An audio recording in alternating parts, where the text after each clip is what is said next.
اعوذ باللہ من الشیطان الرجیم، بسم اللہ الرحمن الرحیم۔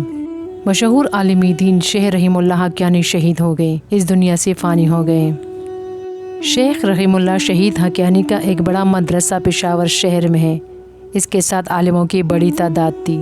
وہاں بہت سے بچے دین سیکھنے کے لیے جاتے ہیں اور پڑھتے ہیں۔ سنا ہے کہ اس کا ایک اور بڑا مدرسہ بھی افغانستان شہر میں موجود ہے۔ شہید ہونے سے قبل اس کو ایک کال آئی تھی۔ بلوچستان کے علاقہ ہلمند کے ساتھ ایک ٹچ باؤنڈری تھی جس کا نام گرد جنگل ہے، وہاں پر افغانستانی کیمپ ہے۔ شہید منصور صاحب رحم اللہ کے داماد کے ہاں جلسہ تھا، اسلامی جلسہ تھا، وہاں پر رحم اللہ حقانی شہید ہو گئے۔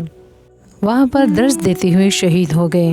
ہمارے جتنے بھی علماء کرام ہیں، دنیا کے سطح پر جتنے بھی مسلمان ہیں، سب بہت زیادہ غمزدہ اور خفا ہیں۔